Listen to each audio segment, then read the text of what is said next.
Ari Harkov from the Harkov Lewis team at Brown Hair Stevens leads the number three team in NYC and the number 20 in the United States. His team is ranked number one at Brown Hair Stevens.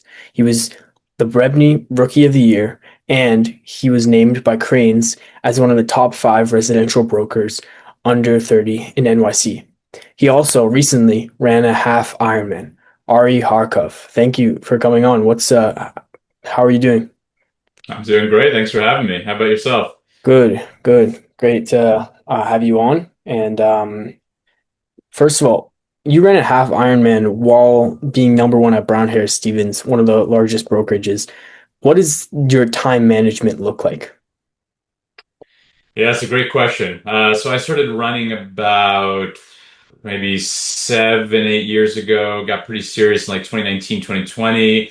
And then I shifted over to triathlon about a year and a half ago. So I've done two Olympic distances and just in my first half Ironman, which was a lot of fun, challenging for sure. In terms of time management, so I always say the first thing is conquer your mornings. Get your mornings set up correctly, have your kind of tasks that you need to get done during the day, do the things that you can get done before the day kind of gets really busy and things start coming at you. So be proactive first before you're reactive. So manage your mornings correctly, get your day set up correctly, block out time, and then make sure, similar to my fitness, that you're carving out time for you to be something outside of a broker or whatever your profession is, so that you have an outlet to be yourself and to be yourself in a different venue. And that gives you energy and strength and momentum and clarity of mind to be able to then do what you do professionally on a higher level. Got it. So you're using it not as an escape from the brokerage. You're using it to kind of supplement and help. Would you say it's improved your performance in real estate? I have. Yeah, I would. I think it gives you more. So physical engagement, whatever your activity is, for me, I enjoy endurance sports. The physical engagement gives you more energy. It gives you, more vibrancy. You feel better. Your mind is clearer. It provides, physical health benefits, mental health benefits, psychological clarity. And then it gives you an outlet, right? I mean, there's obviously stress and weight that is put upon you in an industry like real estate, when you're dealing with obviously people's, in many cases, the most important thing happening in their life at that moment. And so the ability to kind of process all of that and find a kind of level emotional playing field allows you to then perform at a higher level as a broker. Interesting. So it's kind of like relaxation, not like relaxation, but it levels the playing field like of stress, I would say. That's one way to. Yeah, I mean, I find, endurance sports are kind of meditative in a sense, like being on a long ride, being on a long run, being in the water and kind of getting in the flow. There's a meditative aspect to it. Hmm. Have you ever done like combat sports? I have not, no. Have you? Yeah, it's kind of it's like that on steroids. Yeah. Somebody else who came on the podcast was talking about how the combat sports is the exact equivalent to like running for you, basically. Similar. Yeah. Yeah. Yeah, it's interesting. There's a book I just read called The Inner Game of Tennis. You may be familiar with it. And it's all about self one and self two. Self one is your brain and the things that you're, consciously aware of and thinking about the mechanics of like how you swing a tennis racket or how you, pedal a bike or whatever it is. And self two is being in the flow in the kind of subconscious realm where your body and your mind just kind of do the things, but you're not thinking about like, I pull up to the light, I turn my turn signal, I put my hand at this, I turn the wheel, it's just happening in the flow. And so for me, like getting into that flow state, biking, running, swimming, whatever you're doing, just provides kind of like an easing and a calming of your nervous system. Interesting. So you've been in real estate for a substantial amount of time now. What pulled you into real estate initially? So I came from a liberal arts background in college, and I was a musician. I was actually a singer, and I was pursuing a career as an opera singer. And so I was in the creative arts. I wanted to be a singer. I took that into kind of like an apprenticeship, kind of semi-professional level, and then realized that was not the life I wanted to live. and decided to kind of get my license on a whim. I had done a degree in art history. I liked, aesthetics and art and architecture. And so I ended up just sort of getting my license, figuring like can't hurt. It's kind of a good life skill to have, and we'll see where it goes. And then that led to doing some rentals, which led to doing some sales, and it kind of snowballed from there. But it wasn't like I'm going to be a broker or form a team thing. It was more kind of like it happened, and then it happened organically, and then it kind of snowballed pretty quickly. So it was almost an accident getting into real estate. Yeah, it wasn't very planned, but what I will say, which is different for me than some of the other folks in real estate, at least, back when I started, is I started very young. So it has been my whole career, essentially. There was a move for many years where people would do something else and then get into real estate later on. That was not me. Like, this was my career. Like, when I was in my 20s, I was fully on real estate. It wasn't like I went into finance and then got into real estate 10 or 20 years later. Interesting. Okay. So what was the first deal that you've done? You're in liberal arts, you're trying to become a singer, but then you go into rental. What's the first deal that you did? I did a couple of rentals as my first deals. So I went to a small rental shop in Midtown. This was back in the day where you would like, post open listings and someone would call and you take them there and try to show them other places. And that was how I got started. And it was great in the sense that I learned how to talk to people, how to navigate, challenges, how to navigate, feedback, objections, what have you, how to, get a deal done from start to finish, get someone comfortable, build relationships. So all of those skills I learned. But after a handful of rentals, I realized like this was not the game I wanted to be in. I really wanted to be in sales. And so I had no Rolodex. I was, 24 years old or whatever. So I started cold calling for sale by owners, and picked up one and then picked up another. And the second one I picked up, she had another property sell. So I sold that one. I sold the next one. Then I would pick up some direct buyers from the open houses and then I'd sell them things. And that was how it kind of all got started. Interesting. So were you doing mostly, I'm guessing you were doing mostly buyers, right? Like you would help buyers buy houses at So the at the start? beginning, I mean, I had a couple of those for sale by owner listings that were sell side, and then I would pick up buyers and I'd help them buy something. And then the next phase for me was I started reaching out to some other agents in my office who had listings they needed coverage on. I would do their open houses and I'd pick up buyers from those open houses. And so I was working the buy side there, but then some of those led to listings as well. So I did some sell side business. I would say the main thing is when I first started, it was pretty, with some exceptions, but kind of like lower end stuff, like one bedrooms in Murray Hill and stuff that's not particularly sexy. But I did it and I learned and it allowed me to kind of like build, my career. How would you say Mamdani affected real estate in New York City? So I would say in a very limited fashion at most. So the thing about how people make housing decisions, and I've been doing this for a long time, so I've seen a lot of people make a lot of housing decisions, is, people will make a housing decision based upon their work, based if they have children, where their kids go to school or daycare, what have you, their spouse, if their spouses work, where their family's located. They will make decisions based upon their social network, their friends, their community, if they're religious, they affiliate with a synagogue, a church, whatever it is. There are all these kind of lifestyle driven decisions. I've never seen someone make a housing decision based upon who the mayor is. Now, could who the mayor is and the policies he put in place or puts in place impact how you think about the economics and the financial, feasibility of living in your city? Yeah, that's possible. But that's sort of like a second and third order impact. So the short answer is I've seen Mamdani's election essentially have no impact. Now, is it part of a larger trend where New York City has become less business friendly, less real estate friendly? There are less incentives to build new buildings and tax abatements and, real estate friendly laws and growth oriented mindset and a lot of other things that we can talk about that I think have not been so positive for the city. Yes, it is part of that larger trend. But did someone wake up on, in January and say, okay, Mamdani just took office, like I'm moving to Miami? Maybe that person exists, but I haven't met them. Hmm. Interesting. So it doesn't affect. That's really interesting because I mean, at least in my direct like people I know, it's actually affecting how they want to move, but like they're not serious. People will talk about it and then they just don't do anything. So that's a really good point that no one really moves because of the mayor. Really good point. What is one top trait that 1% of New York City brokers have that make them the 1%? I would say the one thing that stands out to me above and beyond everything else is consistency of their work ethic.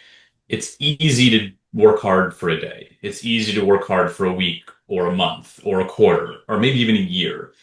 But when you look at some of the top brokers across the city, and a lot of these names have been on these lists for years, decades in some cases, the consistency of showing up every day and putting in the work and doing the things that are not super sexy, that aren't frankly complicated. Like what we do is not rocket science. It's not brain surgery. I'm not not launching, a rocket. On the same hand, what I could explain to you a lot of what I do probably in a pretty short conversation. To actually do it and do it every day, year in and year out, is really hard. And that's what I would say is probably the thing that separates, I know you've had guys like Bob Knackel and people like that on your show. Bob's been around for decades, like to do what he has done for all these years is really hard. So consistency above all, and consistency Consistency of hard above. work. Yeah, it's like you know what to do. So I have a coaching business as well. I coach real estate agents, and I can explain to them what to do, and then most of them won't do it, or they'll do it for a little bit and they'll stop. So doing it day in and day out, it's like anything else. It's like, a combat athlete or a tennis player or LeBron James or whoever you want to pick. It's the work ethic of putting in the work every single day, the days that you don't feel like doing it, the day that you're kind of sick, the day that, you just had a fight with your wife, the day that you're kind of tired, the day where a deal fell through and you're feeling bummed and you still do it. So consistency above all makes a Yep. lot of sense. What's the hardest thing that you've ever done in real estate? And would you say that I think you're going to answer consistency, but one thing basically.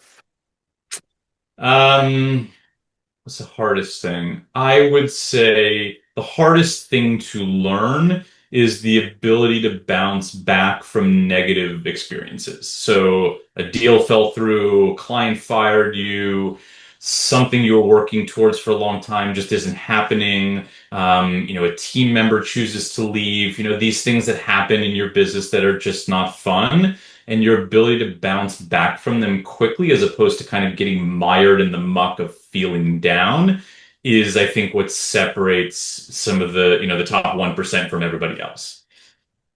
So bouncing back from interactions or deals, that stuff that goes the wrong way, and just kind of brushing it off and keeping going. Yeah, there's a great study. I don't mean to keep referencing tennis. I'm not a tennis player. I did play growing up, but there's a great study where a guy looked at the top 25 tennis players in the world, and he was trying to figure out what's the difference between number 1 to 5 and let's say 20 to 25. And what he basically figured out is physically and skill wise, there's no difference. Like the skill and the physical ability is the same. The difference between number 1 and number 25 is number 1 has a bad shot, bad game, bad set, bad match, and they put it behind themselves instantaneously and they move on. And number 25 has that bad shot, bad game, whatever it is, and they emotionally, psychologically struggle to move on from it, and it impacts their play the rest of that game or the rest of that year, what have you. That's the difference. So when you look at the big brokers, the deal falls through, they feel shitty for a second, and then they move on. Hmm. I think Bob Knackel said something along the lines of that as well. What's the biggest deal that you've done? It's interesting. So I have not done a lot of individually large transactions, but I've been very fortunate to have a couple big institutional relationships that have been bigger than any individual deal. So I won't name names, but I will say that I've been very fortunate to have two large institutions who I've represented over the past 5 years or so that have led to hundreds of millions in sales individually. And it's been really amazing to work with these institutions, build rapport, build relationships, and execute on 100+ transactions with each of them. So would that be a lot of new development? One Or is an acquisition firm that's buying multifamilies, and then one is a firm that owns a portfolio of properties that we are selling. Ironically, neither of them are actually new development, although we do represent developers as well. But these two have been larger than that. interesting. Got it. What would you say social media's effect on real estate has been? Good question. I mean, I'd say a couple things. One is on the negative side, I think it takes up a lot of air in the room. There's a lot of time, energy, money, effort being put towards activities that are not particularly productive, in my opinion. You know, every listing we have now, agents are reaching out to us, asking us to shoot video at our listings, and these agents are like running around almost like a second job shooting video at properties that are not theirs. I'm not super thrilled with that as like a old time dinosaur guy. So that's sort of the negative side. The positive side is I think it's given everyone the ability to market themselves, market their properties in a more creative, less sort of boxed in fashion, and has given maybe younger agents the ability to build more of a following and a brand than they would have necessarily been able to do 20, 30 years ago when, they just had to like get listings and slowly build and send postcards to buildings and what have you. They didn't have that same kind of ability to reach a larger audience. So it's allowing the younger generation to get a wedge, but you think it's a vanity metric sometimes. I think it's absolutely a vanity metric. And you can scroll through social media, and if you know anything about our business, you know that half of it is like bullshit. And that the many of the agents who are the biggest producers are basically you can't find them on social media, or it's like they're barely doing it. Yeah, yeah. Finding people for the show, you can't find like 5 or 10 people in New York, and they're the Yes. ones who are like number one. Uh, Yes. so it's really interesting. If you were 18 today, what would you do differently? If I were 18 today, what would I do differently? Um, I think so. I don't know that I would do anything differently with my path, but if I were 18 today, I think with technology, with AI, with everything that's happening, it is more important than ever to think creatively, to think outside the box, to bring something to the table that, Claude, Perplexity, Gemini, ChatGPT, etc., basically can't do for you. And the sort of like routine, mundane tasks of analysis and numbers and research and comps and all the things that we have done for years, I think are going to be largely automated or removed in the coming years and decades. So I think the value proposition, I'm a father, I have 3 kids, they're not 18, they're younger, but when I think about like what the future holds for them, I think it's the ability to think creatively and do things that, a machine can't do. So I do think there's a lot of value in a liberal arts education, and not because you need to learn specific knowledge, but you need to learn how to learn and how to think. So I think there's value in that. Exploring the world, getting out there, seeing other cultures, learning other languages, getting outside your comfort zone, I think is a really important life learning skill. And meeting people and interacting with them is really critical. Don't live behind a screen. Don't live behind your phone. Get out there, meet people, learn the world. Because these are the things that are the skills that are going to separate you in a world where, AI is doing everything. So to me, I think those are the big things. And then the last thing I would say is follow your passions, follow the things that motivate you, whatever those things are. Because when you're able to marry skill set and interest, and there's a authenticity that comes through. So if you don't love real estate, you can work your butt off and try to fake it, but it's just not going to resonate. If you feel it in your gut and you love it and you're excited about it and you want to meet people and you want to do things, it will resonate and success will come. So lean into your interests, not what, your parents or your teachers or your school or some sort of arbitrary government agency tells you you should do. Got it. So if you were 18, would you go to college? Today, right now, I think there's still a lot of value in a liberal arts degree. It's funny because my eldest is 12 now, and I wonder in 6 years if I will feel the same way. Jury's still out. The cost of college from a financial perspective and a time perspective is so significant that there may become a tipping point where it doesn't matter as much. I don't think we're quite there yet, but I can see a world in which we get there. And it's going towards that way where it's becoming more popular to not go to college, like with Yep. companies like WAP and all of those. Yep. The Yeah, no, sometimes I think about like, if it's going to cost you, close to $400,000 to go to an elite university or college, are you better off to like give your kid, 100 grand and have them start a business and fail, and learn life skills and travel the world? And honestly, I don't feel strongly that you should go, but I do think there still is value. But I can also see in like 3 years, 5 years, 8 years, 10 years, feeling like there's even less value. As a leader in real estate, would you rather hire somebody that has 4 years of experience or has gone to like Harvard or, UPenn or one of those colleges? I don't care if they've gone to Harvard or UPenn. That doesn't matter to me. If they've gone to let's call it a well-reputed 4-year school that holds limited amount of weight, the things that I look for much more than that are two things. I hire for attitude and I hire for aptitude. I can't teach either of those things. I can teach skills. I can teach you how to, put together comps and analyze a property. I can teach you how to manage a transaction. I can teach you skills, but I can't teach you good attitude and I can't teach you aptitude. So those are the main things I look for, and I will give potential hires projects and tasks and things to do to see how they think, how they respond, how they interact. And one thing I will say is our business is so communication heavy. The way that you communicate is so critical. And I don't mean to stereotype an entire generation, but I will say one of the challenges I find with younger folks is they can't communicate. Like they can't write a proper email. They can't look me in the eye and have a conversation. It's like if they're not behind their phone and they're not texting their friend in shorthand, they can't seem to communicate. And that lack of communication skill is not going to work in our industry. How do you think the real estate industry will evolve, or do you think it's not going to evolve and it's just going to become like the top 1%, more? I think it will always evolve. I do think the top 1% will take more and more of a share. I think that's absolutely an evolution that has been happening for years and will continue. I think AI will probably remove a lot of the call them support jobs, like a lot of the administrative support that we have on teams and in brokerage firms, because a lot of these tasks can now be automated and done by AI.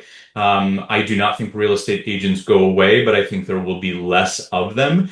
And I could see a world in which someone taught me this word the other day, so I won't take credit for it, but to use the fancy word, our industry effectively fractionalizes, which is to say that there are, maybe kind of like a menu of services we offer, sort of like a wedding planner. Like you can have the day of wedding planner, you can have the full service wedding planner, you can have them help with, certain vendors. There may be a world in which someone calls me in 5 years and says, I just want to hire you to negotiate the deal. I'm not going to hire you as a buyer's broker to run the search, manage the process. I just want you to negotiate this deal. Or I'm going to hire you just to do the board package through closing and manage that process. Or, as a seller, I'm going to hire you to, put together the photos, the floor plan, the marketing materials, get the listing online. I'm going to show my own property, but then you're going to negotiate it or something. Like we can move into a world in which you kind of bifurcate, fractionalize, whatever you want to call it, but like, separate the services and the suite of services. So it's not just like everything is 2 or 3% or 5 or 6% or whatever, and you do everything. Got it. So how are you guys adapting to this new, or maybe like what you guys think it will be like, way of real estate? I think for right now, we're probably not doing very much because it's hard to do something to prepare for an unknown. With that being said, I think the key is to always be on top of on top of trends, on top of changes, seeing the dynamics, trying to get ahead of them, and just continuing to make sure that you are providing value. Every client I have now can go on ChatGPT and say, I want to buy 123 Main Street, pull me comps and tell me what the right price is, right? Like this is a tool that every human being has available to them. So I need to be able to provide something above and beyond that to substantiate it and validate my fee. Sure. And the person's not going to have the context to actually know how to use ChatGPT at No, the best way. That's no, another they're mode not. you guys have. So being able to contextualize the information, explain to them, yes, ChatGPT pulled that comp, but here's why this one makes more sense or that one doesn't, or this is what's happened in the market over the past 6 months, or a property like that where the townhouse is 20 feet wide versus 18 feet wide, and that nuance can impact value in this way. And yes, Park Slope is a great neighborhood, but when you go to that block over there, it's a little bit different between Fourth and Fifth, and here's why. And like these, more Dopamine. nuanced market understandings and analysis, I think will keep the best brokers in business. Unfortunately, I think it will remove a lot of the kind of part-timers or lower rung brokers who have not developed that expertise, professionalism, and ability to communicate their value proposition. Sure. Yeah, that makes a lot of sense. And it's yeah. What's the best piece of advice you've ever received? What's the best piece of advice I ever received? It's a good question. I think so. I have a guy I've been working with, helping me with some coaching stuff related to my triathlon training recently, and he gave me the quote. Essentially, the bird on the branch is not concerned about the branch because they're confident in their ability to fly. And so I think developing that like inner confidence of whatever happens, whatever comes my way, I'm confident that I'll fly. Like I believe in myself. I've invested in myself. I have that inner confidence, not arrogance, not ego, but confidence. And so if the branch snaps, I'm going to fly and I believe in that. I think that inner confidence, if you can develop that, will carry you through your life and provide you with so much more calm and ability to execute on whatever you're doing because there's a self-belief. And like being able to think thoroughly through down, turns. But what would you say the border between like having too much ego to saying like, oh, I can, do whatever, and then not actually acting on it to being able to, you know, have that confidence and knowing like, it's all going to be whatever, I'm going to figure it out, but also not, avoiding to take action because you know you're going to figure it out.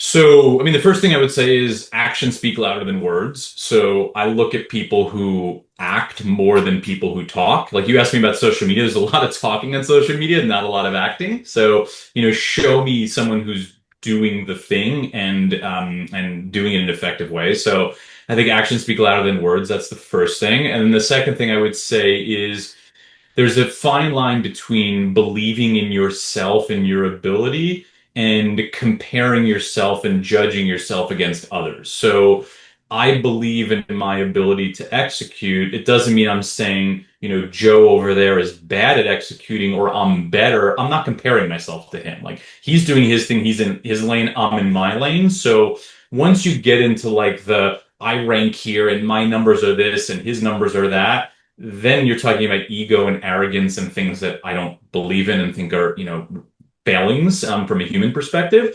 But when you're in your own lane and just saying, I believe in myself, I can do this, I have the self-confidence and inner drive, and I'm going to act on that, I think that's all very healthy. What's the worst piece of advice you've ever received? It's the worst piece of advice I ever received. Um, I don't know that I've gotten bad advice. I do think that I won't say this is the worst advice I've received, but what I will say is one thing that I always observe about our industry that I think is a negative for some folks is they work for the money and the money is the end.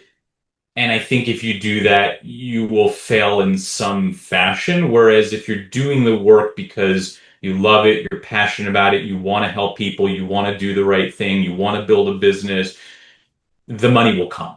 So working for the money is the wrong motivation. Money will be a byproduct of doing all the other things correctly.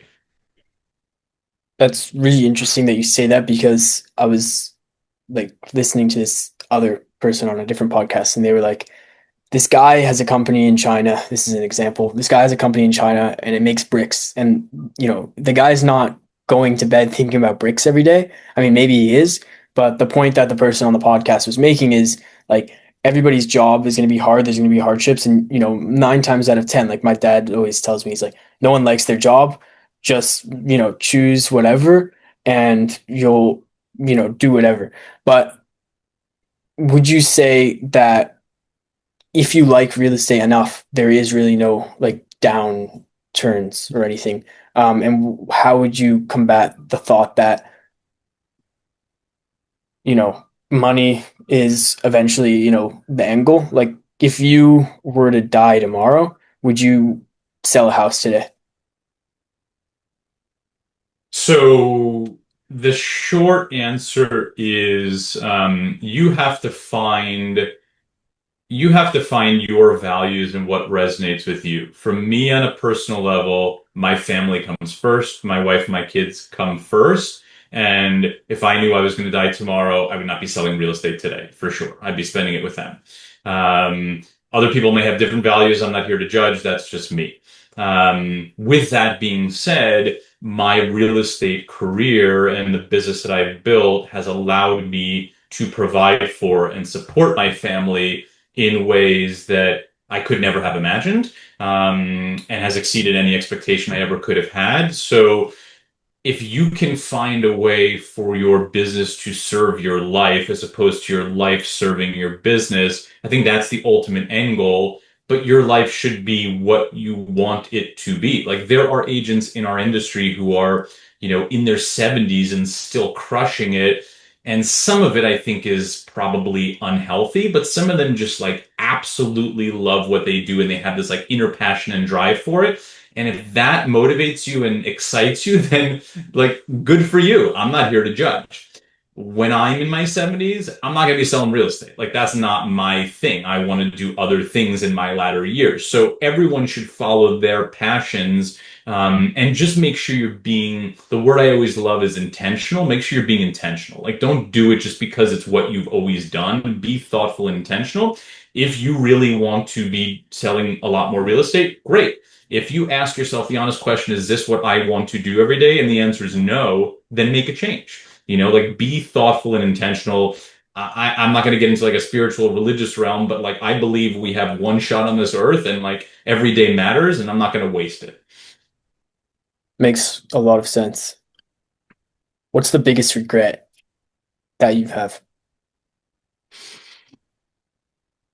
I've been really blessed to say that I really don't have regrets. So I don't know that I have a big regret. I mean, I would say, um, I don't really have a regret. The thing I would say that I'm most happy about that I would have regretted had I not done it was I started my team with my business partner in 2013, and I felt at the time that it was the right thing to do, and I'm so glad I did it because I turned what was like two guys selling real estate into like a real business. Had I not done that, I would have regretted it because that has allowed us to marry life and business and finances in a way that wouldn't have been possible with two guys selling real estate. So I think I don't have regrets. I feel really great about the path that I've taken, maybe little ones, but not anything significant. But I think for anybody who's thinking about it, I think the regret is like, if there's something you want to do,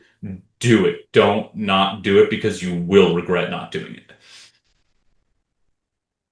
Like, don't let fear drive you and drive your decision making. Hard things are scary, and you should still do that. Yeah, that has been the Exchange podcast. Thank you so much for coming on. Where can people find you? You can find me on Instagram at Ari Harkov. You can send me an email, aharkov@bhsusa.com. And I'm as every broker, you can always find me on Google and find me pretty easily.